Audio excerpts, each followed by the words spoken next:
जब भागवत की कथा होती है तो यहाँ तो नहीं गड़ा है, लेकिन 7 गांठ का बांस गाड़ा जाता है। क्यों गाड़ा जाता है? कि जो जीवात्माएं भटक रही हैं, प्रेत योनि में भटक रही हैं, उनके बैठने का कोई स्थान नहीं रहता है, तो उसी में आकर के बैठ जाते हैं। अब बैठ करके कथा सुन लेते हैं तो वो भी मुक्त हो जाते हैं, उनको भी शांति प्राप्त हो जाती है। धुंधकारी उस बांस में अपने आप को उसने स्थापित किया और बैठ करके कथा श्रवण किया। पहले दिन की कथा श्रवण करने के बाद पहली गांठ फट गई, पहली ग्रंथि फटी। दूसरे दिन की कथा पूरी होने पर दूसरी फट गई। इस तरह से 7 दिनों तक कथा हुई। 7वें दिन 7वीं ग्रंथि फट गई और जैसे ही 7वीं ग्रंथि फटी उसमें से धुंधकारी प्रकट हो गया। कैसे प्रकट हुआ? दिव्य रूप धरो जातस तुलसी दाम मंडित है। दिव्य स्वरूप, भगवान का स्वरूप धारण करके तुलसी की माला धारण किए हुए जैसे भगवान चतुर्भुज रूप में प्रकट होते हैं, वैसे ही धुंधकारी प्रकट हो गया और बार बार धन्यवाद दिया। और स्वर्ग से विमान आया, स्वर्ग से विमान आया। जब स्वर्ग से विमान आया तो धुंधकारी उसी पर बैठ करके वैकुंठ लोक को चला गया।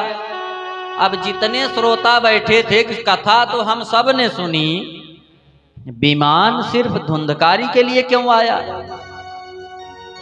कथा सब सुनते हैं, कुछ लोग कथा में बैठ के बात कर रहे हैं, कुछ लोग ध्यान से सुन रहे हैं, कुछ लोग कथा सुन रहे हैं कि हमें धन धान्य प्राप्त हो, कुछ लोग कथा सुन रहे हैं कि भगवान की कृपा प्राप्त हो जाए। तो जिस भाव से जो कथा सुनते हैं उनको वो प्राप्त हो जाता है। भोजन उसी को अच्छा लगता है जिसको भूख लगी हो। भूख न लगी हो, पेट भरा हो, खूब बढ़िया बढ़िया स्वादिष्ट भोजन रख दिया जाए तो उसका उतना आनंद नहीं मिलता। अब धुंधकारी तो प्रेत योनि में था, वो तड़प रहा था, इसलिए उसने अपनी मुक्ति के लिए पूरे ध्यान से भगवान की कथा सुनी कि इसको सुन करके मैं मुक्त हो जाऊंगा। इसलिए धुंधकारी के लिए विमान आया।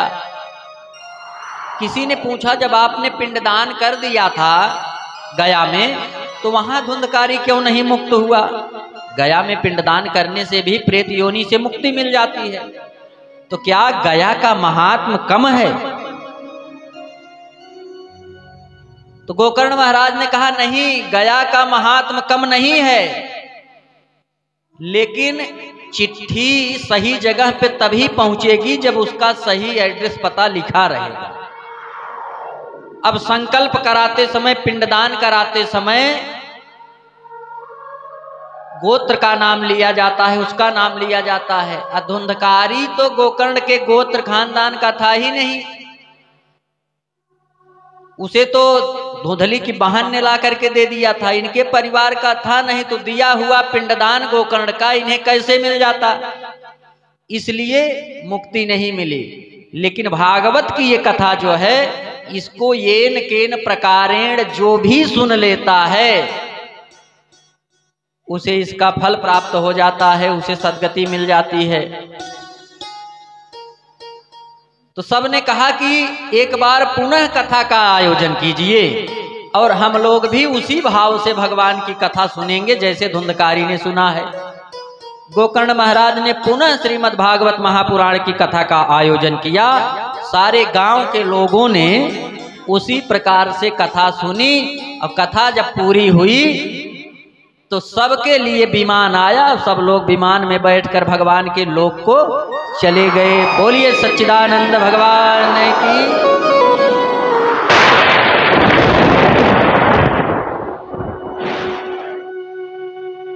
सब लोग विमान पे बैठ करके चले गए, जय जयकार करते हुए भगवान का। अब प्रश्न उठता है, इसमें बहुत से लोग सोच रहे होंगे कि भागवत की कथा 7 दिन सुनने के बाद सब लोग वैकुंठ चले गए, तो क्या 7वें दिन यहाँ भी अगर पूछा जाए कि कथा 7 दिन सुनिए, 7वें दिन स्वर्ग से विमान आएगा और आप सबको लेकर के भगवान चले जाएंगे तो कितने लोग कथा सुनने आएंगे बताइए, हाथ उठाइए।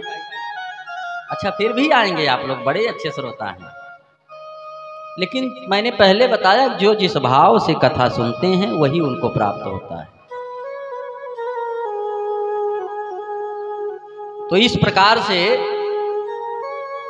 धुंधकारी को सद्गति प्रदान हुई।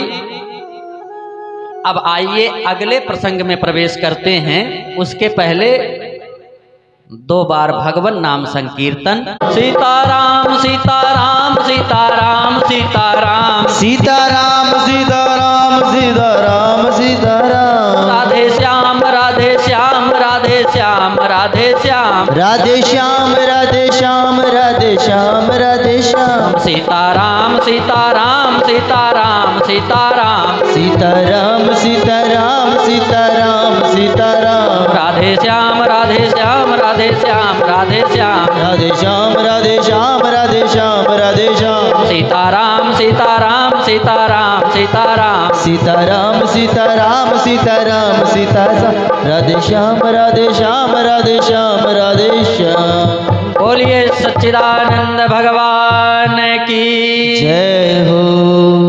इस श्रीमद् भागवत महापुराण की जो कथा है ये प्रेतों को भी मुक्त कर देती है। कहा गया कि धन्या भागवती वार्ता प्रेत पीड़ा विनाशिनी। ये भागवत कथा की जो वार्ता है, भागवत की जो चर्चा है, ये प्रेत पीड़ा को समाप्त कर देती है। अगर भागवत की कथा आप सुन लेंगे तो जो इधर उधर भूत प्रेतों के चक्कर में दौड़ना पड़ता है वो नहीं दौड़ना पड़ेगा।